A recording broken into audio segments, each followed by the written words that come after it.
I'm Scott Walker, and this is Walks on the Wild Side.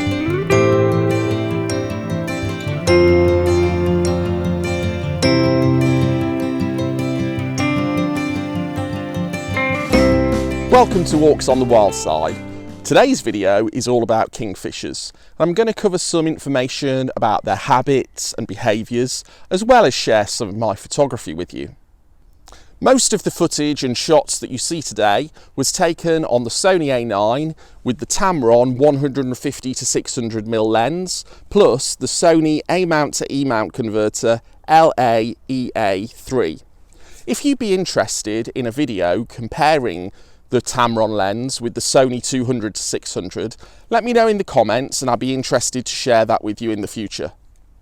To make sure you don't miss out on any future videos, please click the subscribe button. And if you enjoy the footage and photos that you see, please give me a like. You can find me on social media at Walks on the Wild Side, or head over to my website, walksonthewildside.co.uk, where you'll find prints available for sale and can sign up to my newsletter that will give you information about upcoming workshops, videos, and anything else that might interest you in the world of nature photography. The kingfisher is one of Britain's most popular birds, and that's because it's so colourful. It's white, orange and blue, but the blue is actually brown, and that's because of a scientific phenomenon called structural coloration. There are tiny microscopic structures in the bird's feathers which reflect the light as blue, even though it's brown. And this also happens in some butterflies and other birds like bee-eaters and macaws. Kingfishers are quite small birds. They're only actually about 6 inches long, but as you can tell from the name, they're great at fishing, mostly for minnows and sticklebacks. The male and female are very similar, but the female has a red lower beak. They're really territorial and will guard their territory to protect their food source.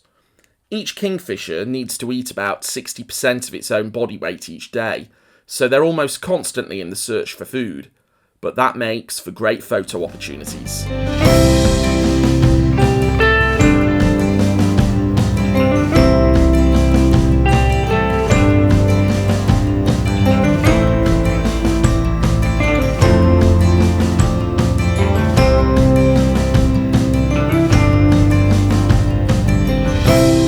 After the mating season and raising their chicks, the parents will go their separate ways.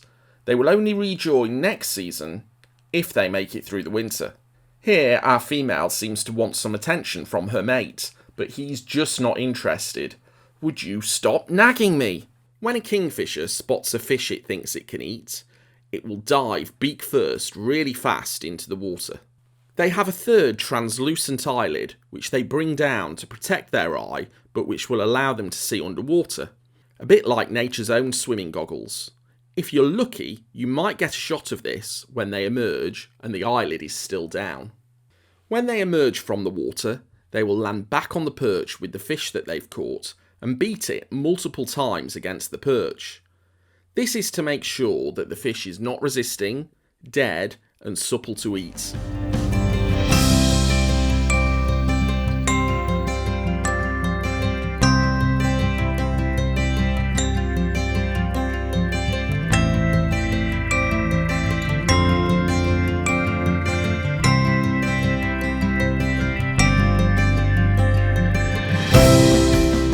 Here we see the female cleaning herself of what looks like an oily substance, and I'll tell you what that is.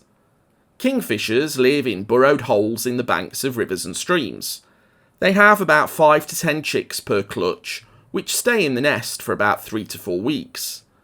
During this time, the parents have to bring back food to the chicks, but the chicks have nowhere to rid themselves of their bodily waste, so they turn their rears towards the light at the end of the tunnel and squirt, sometimes covering mum and dad in a layer of excrement.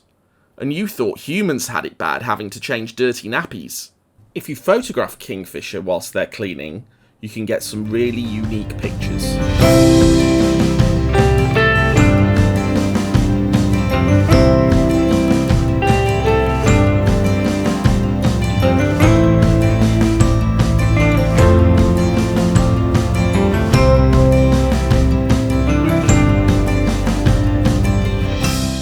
photograph kingfishers, it's really important to have the right settings for the type of behaviour that you want to capture.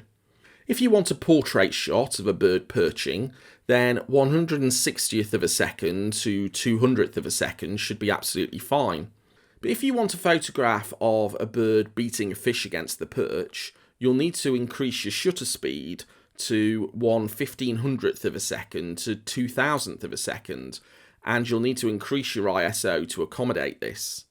For flying or diving shots, you'll need to be even faster, somewhere in the region of 1/2500th of a second to 4000th of a second, because they are incredibly fast birds.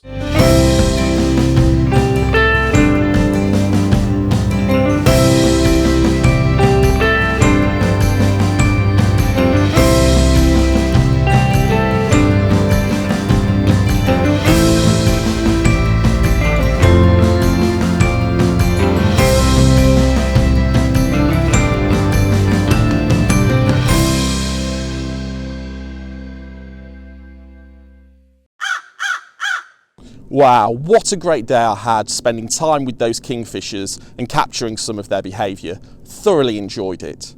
I spent a couple of years studying kingfishers and started to learn about their habits and behaviours, which really helps to anticipate what they're going to do to make sure that I get the shot that I'm looking for. If you're looking to photograph kingfishers, I would absolutely recommend spending some time observing them and studying them, or attend a workshop. You can find out more about workshops on my website, walksonthewildside.co.uk. But for now, thanks very much for watching, and I'll see you on the next video.